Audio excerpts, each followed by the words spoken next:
Right, we're just coming into December and the weather has definitely taken a turn for the worse. We had a lot of cold rain yesterday and this morning we've had quite a lot of snow as well.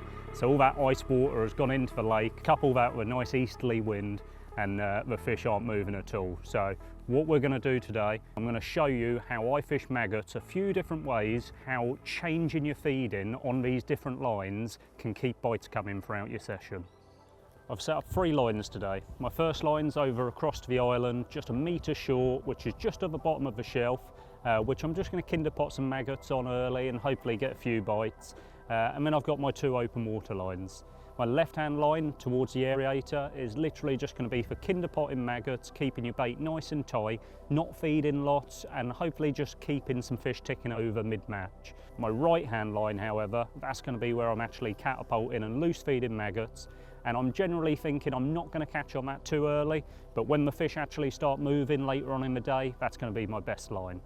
When the water temperature is this cold, what we've got to do is try and stack all the odds in our favour and almost cover all bases. We're going to have our lines where we're kinder potting. On a day that there's lots of fish in your peg, this might be the best line, keeping it nice and tight, keeping everything compact in one area.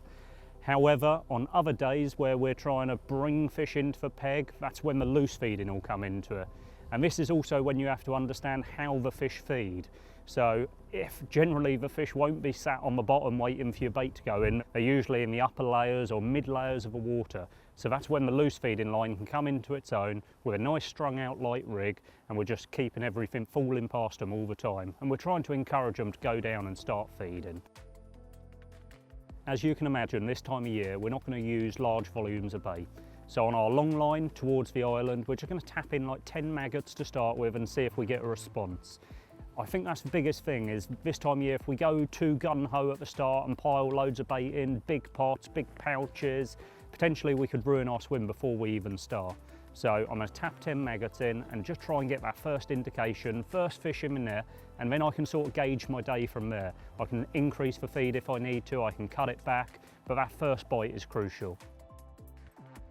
And with the loose fed line, all we're doing is pinging around 10-12 maggots consistently throughout the day, maybe every 10-15 minutes. You don't want to put loads of bait in, but all we're really doing is priming that line for later on.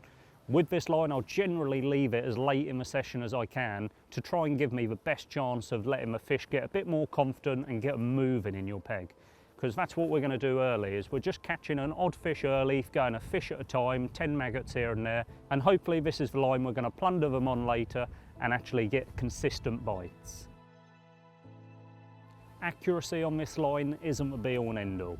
We're up against it today, we've got a strong easterly wind and it's very gusty, so just as you go to feed sometimes your maggots will go everywhere. This isn't the end of the world, because what we're trying to do is create that big area so the fish are picking individual maggots up as they go. And that's almost forcing the fish to move in this cold weather. And it also doesn't give them long enough to actually stop and look at your rig, any presentation. So it generally leads to faster bites. Rig-wise, we've kept it nice and simple today.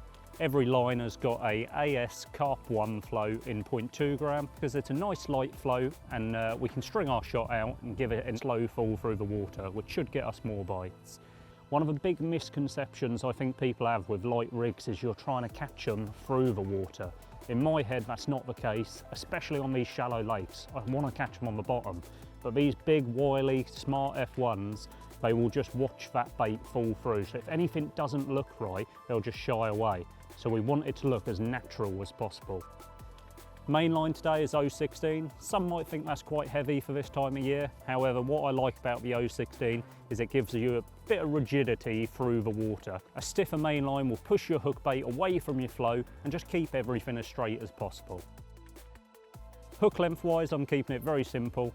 I'm using my favourite Acolyte silverfish hooks in the pre-tied hook plate versions to 010 fluorocarbon. Being a dad, running a fishery, running a plumbing business, I literally have no time. So these hook plates make sure that I can be as prepared as I want to be when I turn up to festivals or just normal open matches. We've kept it as simple as possible today. We've literally got 1 pot with some maggots, 1 rig that's pretty much done all 3 lines, and it just goes to show you don't need a vast amount of bait or loads of different rigs. Using the right rigs and feeding differently on different lines can keep fish coming all day long.